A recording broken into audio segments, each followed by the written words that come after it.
The United Autoworkers strike may be backfiring on union leaders. The union, aka the UAW, initially wanted a shorter work week, pensions, and a 40% pay increase for its members. Ford's CEO said the demands would put them out of business. The result is a classic standoff.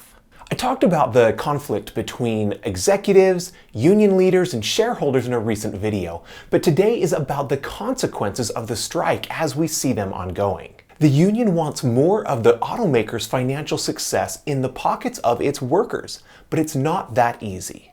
NBC estimated that union demands would cost Ford $5 to $6 billion and GM $4 to $5 billion over the next 4 years, but they noted the companies could lose almost $3 billion in revenue for each week a strike continues.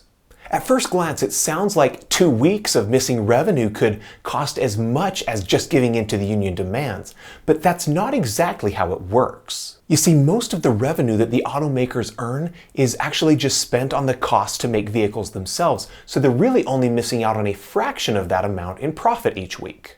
General Motors had an operating profit of $10.3 billion in 2022, and Ford made $6.3 billion, so it seems like they could afford to pay workers more without a problem. But just 2 years earlier, Ford actually lost money. If the wages had been higher then, Ford could have lost $1 billion more. For the automakers, the question is whether it's worth holding out rather than give in to union demands. Based on NBC's estimated lost revenue and GM's 2022 operating margin, it could take 6 months for actual losses to reach the cost of union demands, and Ford could hold out 9 months before lost profit equals what the union is demanding. So for them, it's worth waiting to negotiate for lower union demands, and that is not what union leaders want. At the same time, union leaders have a point in requesting higher pay.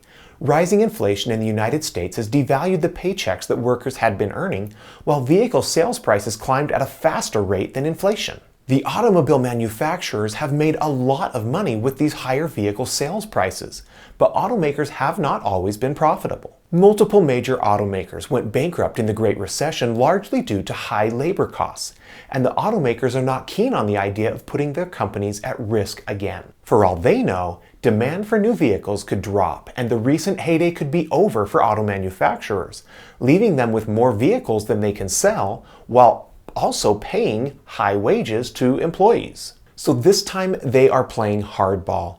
Ford and General Motors have announced layoffs at multiple plants in Michigan, Ohio, Kansas, and Illinois. And if union strikes hurt the companies enough, the auto union workers themselves will be worse off. These layoffs are a direct response to strikes led by the UAW. According to a statement from Ford, our production system is highly interconnected, which means the UAW's targeted strike strategy has knock-on effects for facilities that are not directly targeted for a work stoppage. Without work being done at some plants, these other plants don't receive the parts necessary to operate and don't have enough work to keep other employees busy. The strike of some employees leads to the layoff of others. In a recent statement, GM said that nobody wins in a strike, and this is yet another demonstration of that fact. We will continue to bargain in good faith with the union to reach an agreement as quickly as possible. Ultimately, both the companies and the union lose until they can reach an agreement. But at the same time, the union is seeking the best outcome for workers, and the company wants to maximize profits for its shareholders. Company leaders are stuck between a rock and a hard place. I don't know how or when the strike will end, but one thing is clear: everyone loses as long as the strike continues.